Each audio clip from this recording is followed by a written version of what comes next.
अस्सलाम वालेकुम अम्मी जान।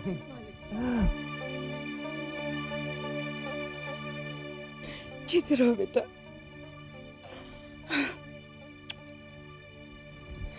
मेरा बच्चा आ गया। हाँ अम्मी, इस दफा 10 साल का फासला तय करके आया हूँ। रास्तों से कहता हुआ आ रहा था कि इस बार अम्मी को लेकर ही लौटूंगा। और देख ले, तेरी अम्मी भी सामान बांध के लौटने को तैयार बैठी है। मैंने जो जरूरत का सामान है ना, सब बांध लिया है साथ। सामान ऐसे बांध लीजिएगा कि अब आपको यहाँ लौटना नहीं है, समझ गए आप? नहीं लौटूंगी, नहीं लौटूंगी। और देख तो, तेरी अम्मी इस 10 साल में कैसी बुढ़ा गई है। अगर तू मेरे पास होता ना, तो बुढ़ापा इतनी जल्दी नहीं आता रे। अम्मी क्या बात कर रही हैं आप? अभी तो मैं बच्चा हूं तो आप बूढ़ी कैसे हो गई? दरअसल बूढ़ा हुआ है आपका वो अकेलापन, वो तन्हाई जिसके साथ आप पिछले 10 साल से रह रहे थे। अब जहां वो तन्हाई दूर हुई और आप इस 16 साल के जवान बेटे की जवान मां हो जाएंगी। ठीक कहता है। जब फौजिया का फोन आया ना, तो मुझे यकीन ही नहीं आया कि इस बच्चे के साथ मैंने 10 साल नफरत की। कितनी शर्म आई, कितना पछतावा हुआ मुझे। अरे 10 साल मैंने गलत फहमियों में गर्क कर दिए। बेटा, ये उम्र का बहुत बड़ा हिस्सा होता है। पर अम्मी, बाकी जो उम्र है वो कहीं ज्यादा बड़ा हिस्सा है।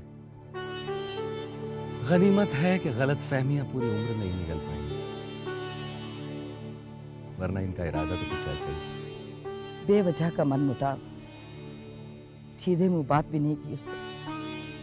बेटा, जब इंसान अपनों से झगड़ा करता है ना, तो ये भूल जाता है कि जिंदगी एक उल्टी गिनती है जिसे खत्म हो जाना है।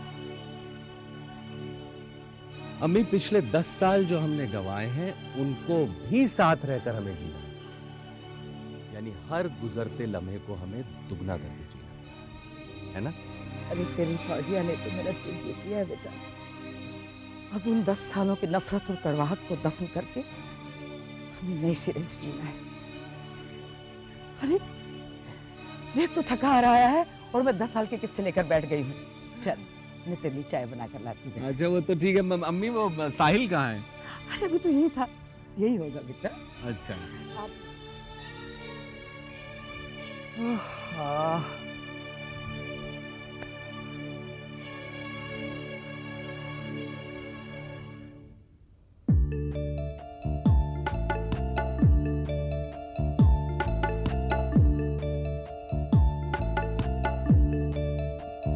साहिल,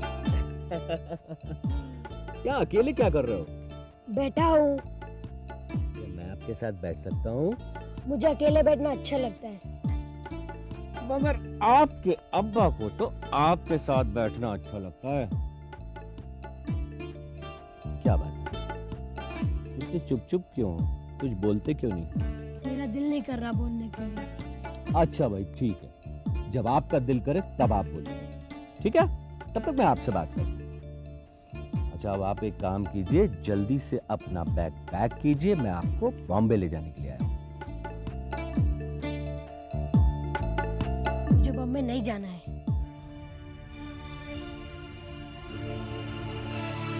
ऐसा नहीं कहते बेटा। तो फिर कैसे कहते हैं? अगर मुझे वहाँ नहीं जाना है तो मैं यही कहूँगा कि मुझे वहाँ नहीं जाना है। पर बेटा, मैं आपको वहाँ ले जाना चाहता हूँ। तब भी मुझे वहाँ नहीं जाना है। अच्छा, क्या मैं वजह जान सकता हूँ कि आप वहाँ क्यों नहीं जाना चाहते? मुझे बॉम्बे अच्छा नहीं लगता। बॉम्बे में आपको क्या अच्छा नहीं लगता है? मुझे आप बता दीजिए, मैं वो सब वहाँ से हटवा दूंगा। मुझे वहाँ कुछ अच्छा नहीं लगता। साहिल, आपको बॉम्बे गए बहुत साल हुए। अब बॉम्बे बहुत अच्छा हो गया। फिर वहाँ आपकी अम्मी रहती हैं, आपके अब्बा रहते हैं, जो आपको बहुत प्यार करते हैं। और यहाँ मेरे बहुत सारे दोस्त रहते हैं और मैं उनको नहीं छोड़ के जा सकता। अच्छा, तो एक काम करते हैं, छुट्टियों में मैं आपको यहाँ ले आया करूंगा, आप अपने दोस्तों से मिल लिया करिए। वो छुट्टी में कहीं और चले जाते हैं। साहिल, बेटा बॉम्बे में आप नए स्कूल में जाएंगे। वहाँ मैं आपके नए नए बहुत सारे दोस्त बनवा दूंगा। मुझे नए दोस्त और मुझे नया स्कूल नहीं चाहिए। मुझे पुराने दोस्त और पुराना स्कूल ही अच्छा लगता है। साहिल बेटा, बेटा आपकी अम्मी चाहती हैं कि आप वहाँ आ जाएं और हम लोग सब लोग साथ मिलके रहें प्यार से वहीं पे। तो आप और अम्मी छुट्टियों में यहाँ आ जाइए करिएगा।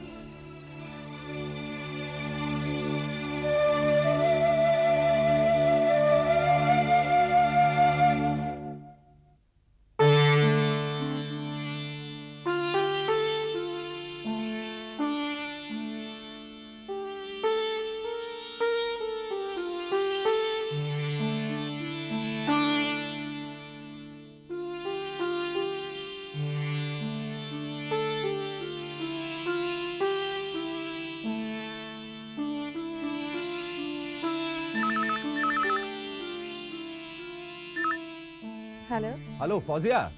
मोहसिन, आप पहुंच गए? हाँ, कैसी है अम्मी और उनकी तबीयत? अरे अम्मी बिल्कुल खैरियत से है। उन्होंने तो दिल खुश कर दिया फौजिया। तुम्हें यकीन नहीं आएगा कि अम्मी कितनी बदल गई हैं। वो आ तो रही है ना? अरे आने की बात कर रही हूँ, मेरे आने के पहले सामान बांधकर तैयार बैठी हुई थी। बस यहाँ के एक दो मसले हैं, उन्हें निपटाते ही हम लोग यहाँ से रवाना हो जाएंगे। अब पिछली बातें तो नहीं हुई ना? कोई बहस या फिर कोई सफाई? पिछली बातों का जनाजा कांधे पर उठाकर दफनाया जा चुका है। अब आने वाले दिन कुछ इस तरह से गुजारने हैं फौजिया, जैसे कि जिंदगी में 10 साल कभी आए ही नहीं। अम्मी तो तुमसे मिलने के लिए इतनी बेताब है कि मैं बता ही नहीं सकता। बहुत अच्छा लगा सुनकर। साहिल कैसा है? माशाअल्लाह तंदुरुस्त है, बहुत अच्छा कद हो गया उसका। दादी पर तो उनकी नवाबी चलती है। माशाअल्लाह। कुछ ही रोज में मैं अपने साहिल को अपने सीने से लगाने वाली हूँ। अच्छा मोहसिन, साहिल के लिए जो कपड़े खरीदे थे ना, वो शायद बदलवाने पड़ेंगे। मुझे लगता है शायद उसे वो छोटे पड़ेंगे। मैंने आपसे कहा था ना कि साहिल के आने के बाद ही उसके कपड़े लीजिएगा। साहिल के आने के बाद मुझे वक्त कहाँ मिलेगा? मैं अपने बेटे के साथ रहूंगी या फिर बाजार में भटकूंगी। अच्छा ठीक है, ये काम आप अपने खादिम पे छोड़ दीजिए। अच्छा साहिल है कहाँ? उसे बुलाइए ना, उससे जरा 2-4 बातें तो करूं। अच्छा एक सेकंड। साहिल, साहिल। अच्छा रहने दीजिए, शायद कहीं खेल रहा होगा। अच्छा सुनिए, आज शाम सुजाता ने खाने की दावत दी है, तो मैं वहाँ जा रही हूँ। अच्छा सुनो फौजिया, ख्याल रखना अपना। और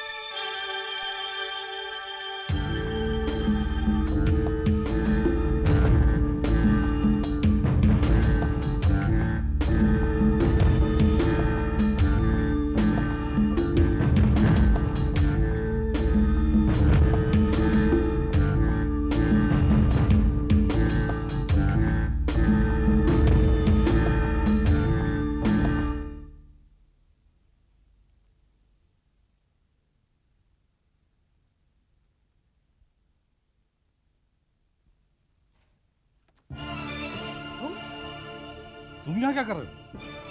मैं यहाँ का नया इंजीनियर हूँ। अच्छा, तो तुम यहाँ नौकरी करते हो? जी हाँ, मैं यहाँ पे नौकरी करता हूँ। लेकिन तुम्हारी हिम्मत कैसे हुई इस ऑफिस में आने? शायद तुम्हें मेरे राजदान साहब के रिश्ते का मालूम नहीं, वो बहुत पुराने हैं। हाँ, मैं जानता हूँ तुम्हारे और उस कुंदन के रिश्ते को, और तुम्हारे और उस शर्मा के रिश्ते को भी जानता हूँ। और ये दोनों कुंदन और शर्मा, इनका मिस्टर रोहित से क्या रिश्ता है ये भी अच्छी तरह से जानता हूँ। आखिर तुम चाहते क्या हो? अभी इसी वक्त इस ऑफिस से निकल जाओ, और आइंदा इस ऑफिस में आने की हिम्मत नहीं करना तुम। दिमाग खराब हुआ तेरा? अगर वाकई मेरा दिमाग खराब हो गया ना, तो तुम्हारी अकल ठिकाने लगा दूँ। प्रेम, क्या हो गया? अरे रूबीना, इस आदमी को नहीं जानती हो तुम। आस्तीन का सांप है ये। कुंदन और शर्मा तीनों एक ही थाली के चट्टे बट्टे हैं। दोस्ती के फेस में ये मिस्टर रोहित और कंपनी का नुकसान करने पे तुले हुए हैं। अरे बहुत ही घटिया आदमी है।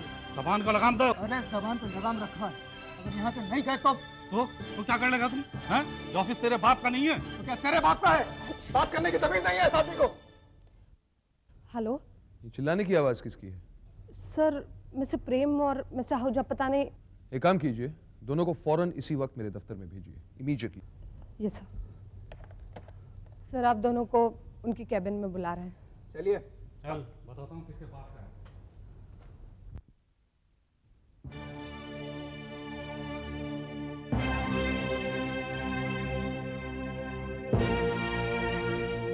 कम इन सर? प्लीज सर, मेरी आपसे गुजारिश है कि आइंदा इस आदमी को इस ऑफिस में कदम रखने की इजाजत न दें। अरे तुम इस ऑफिस में आए हुए जुम्मा 4 दिन हुए हैं और मैं राजदान साहब को सालों से जानता हूँ। ओह, आप मिस्टर रोहित को सालों से जानते हैं, उसके बाद भी आपने ऐसा किया? खासे बेशर्म आदमी हैं। प्रेम, सॉरी सर। मैंने आप दोनों को अपने कैबिन में इसलिए बुलाया ताकि आप अपनी लड़ाई खत्म कर सकें, जारी रखने के लिए नहीं बुलाया। Now tell me, आप दोनों का प्रॉब्लम क्या है? राजदान साहब ये कुछ जातीय मुद्दों को आपके रिश्ते के बीच में घसीट रहा है। ओह, यानी कुंदन और शर्मा मेरा जाति। एक सेकंड, इस दफ्तर में कुंदन और शर्मा का जिक्र क्यों हुआ? सर, हमारे ये जो आहूजा साहब हैं, ये आजकल कुंदन और शर्मा के साथ काफी उठते बैठते हैं, और हमारी कंपनी ने जो बिल्डिंग मटेरियल के लिए इन्हें रिक्वायरमेंट दिया था, अभी तक इन्होंने उसका जवाब नहीं दिया। और ये रिक्वायरमेंट कब दी गई? सर, ये कुछ 7 दिन पहले, मे बी 10 डेज। आहूजा साहब, आपने ऐसा पहले तो कभी नहीं किया। जी साहब, इसी सिलसिले में आज आया था मैं, लेकिन और आजकल आपका कुंदन और शर्मा के साथ मिलना जुलना रहता है? हाँ, बीच में था। आप अच्छी तरह जानते हैं मिस्टर आहूजा कि कुंदन और शर्मा ने मेरे साथ विश्वासघात किया है और मैंने उन दोनों को नौकरी से निकाल दिया है। हाँ, मुझे मालूम हुआ। मैं जानता हूँ गलती मेरी। गलत? जिसे आप गलत ही कहते हैं आहूजा साहब, वो दरअसल गलत नहीं बल्कि सरासर विश्वासघात है। मुझे राजदान साहब, आइंदा आपका इस दफ्तर में स्वागत नहीं।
नहीं अम्मी, बस यूं ही। बेटा, माँ और बेटे के रिश्ते में ना बातें यूं ही ज्यादा होती हैं, जरूरी बातें कम। साहिल के बारे में सोच रहा था। और परेशान होकर ये सोच रहा था कि साहिल किस बात से परेशान है। थोड़ा जिद्दी हो गया है अम्मी। थोड़ा नहीं बेटा, बहुत जिद्दी हो गया है। अरे बाप पर ही तो गया है। वो बाप को बाप ही नहीं समझता। मैंने कहा मैं तुम्हें बॉम्बे लेकर जा रहा हूँ, साफ इनकार कर दिया। क्या कहता है? कहता मुझे बॉम्बे अच्छा नहीं लगता है, मैं नहीं जाऊंगा। जाने दो बेटा, बच्चा है। हाँ, लेकिन बात तो बड़ों के तेवर में कर रहा था मैं। मुझे कोई ताज्जुब नहीं होगा अगर वो मेरे साथ ना जाए तो। मैंने उसे बहुत समझाने की कोशिश की। साहिल, साहिल बेटा। जी बड़ी माँ। साहिल, ये मैं क्या सुन रही हूँ? तुम बॉम्बे नहीं जाओगे? मैं यहाँ से कहीं नहीं जाऊँगा। तो ठीक है, एक काम करना बेटा, सुबह खुद ही उठना, तैयार होके अकेले स्कूल जाना, वहां से अकेले ही वापस आना, आके अपना खाना बनाना, अपनी पढ़ाई करके रात का खाना खा के अकेले सो जाना। पर आप कहाँ सोएंगी? बॉम्बे में। बॉम्बे जा रही? और नहीं तो क्या? तो मैं अकेले रह कर क्या करूँगा? यानी कि आप हमारे साथ बॉम्बे चलेंगे? हाँ, बड़ी माँ को वहाँ थोड़ी अकेले जाने दूंगा। ओ अम्मी, अम्मी शुक्रिया शुक्रिया शुक्रिया। साहिल, साहिल के बच्चे, बहुत बहुत शुक्रिया। ओके रश्मि, बाय, शाम को मिलेंगे। सी यू। रोहित, कभी ऑफिस में मुझे भी याद करिए। जानेमन, ऑफिस में मैं सिर्फ तुम्हें ही तो याद करता हूँ। इनफैक्ट तुम्हें याद कर करके ऑफिस के जितने भी काम है ना, सारे निगलेक्ट हो जाते हैं। तो मैंने तय कर लिया कि आज से ऑफिस में तुम्हें थोड़ा कम याद करूंगा। वैसे तुम्हें किसी भी टाइप की बीवी मिलती, तुम उसे अपनी बातों में टैकल करके हमेशा खुशी रखते। और जानती हो रोहित साहब का प्रॉब्लम क्या है? उन्हें सिर्फ उनकी रश्मि खुश रख सकती है। अगर तुम बिल्डर ना हो के नेता भी होते ना तो भी बहुत सक्सेसफुल होते। अरे तुम्हारी सिस्टर आई मीन पल्लवी दीदी का फोन आया था, शी इज प्रेग्नेंट, कल उनकी गोद भराई का प्रोग्राम है, तुम्हें बुलाया है, तुम प्लीज चले जाना। हरगिज नहीं। रोहित पिछली बातों को भूल जाओ, खुशी का फंक्शन है, आई थिंक तुम्हें जरूर जाना चाहिए। रश्मि, हमारी इन बातों पर काफी बहस हो चुकी है और बहस करने के बाद हम कुछ फैसले पर पहुंचे।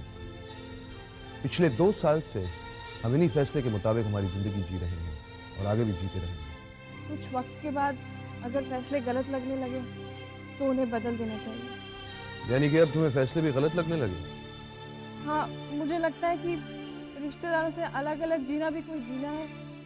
हमें अपनी जिंदगी कई और लोगों के साथ मिलकर बितानी चाहिए। रश्मि, अगर तुम्हें ये फैसले गलत लगते हैं then that's your problem। मैं अपने किसी भी रिश्तेदार के साथ रिश्ता नहीं रखना चाहता। Is that clear? Bye।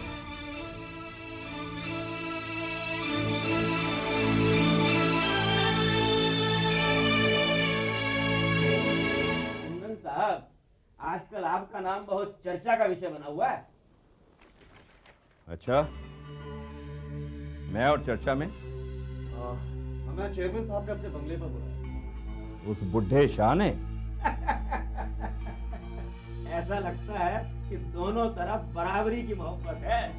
भाई वो भी आपका नाम कुछ इतने ही प्यार से लेते हैं। ओह, क्या कह रहा था वो बुढ़ा मेरे बारे में? कुछ नहीं, बहुत कुछ कह रहे थे। अरे बकने दो, क्या फर्क पड़ता है? पर आपको फर्क पड़ सकता है, यही सब बताने के लिए हम यहाँ आपके पास आए। कौन सा फर्क? कुंदन साहब, आपको अनाथ आश्रम की कमेटी से निकाले जाने की तैयारियां की जा रही हैं। क्या आप बात कर रहे हैं आप? जी हाँ, और शाह साहब सिर्फ आपको निकालने की तैयारी नहीं कर रहे, वो ठान कर बैठे। उन्होंने तो जैसे जिद पकड़ ली। लेकिन ये बात आप लोगों को कैसे पता चली? भाई उन्होंने हम दोनों को अपने बंगले पर बुलवाया था इन सब की तैयारी करने के लिए। उन्होंने कमेटी की एक इमरजेंसी मीटिंग बुलवाने के लिए कहा है, जिसका कि मेन एजेंडा होगा किस तरह से आपको कमेटी से बाहर निकाला जाए। अच्छा, तो मुझे पिन मार मार कर ये बुढ़ा अपने बुढ़ापे का सत्यानाश कर देगा। ये हाथ से निकल रहा है, इसका कोई ना कोई परमानेंट इलाज करना ही होगा। श्रीवास्तव जी, एक काम कीजिए, कमेटी की एक इमरजेंसी मीटिंग बुलाइए। उस मीटिंग की पहली रात को मैं सारे कमेटी मेंबर्स को एक पार्टी दूंगा। उस पार्टी में बहुत सारी बातें तय हैं। शायद इस बुढ़े से निपटने का कोई ना कोई रास्ता ही हाथ लग जाए।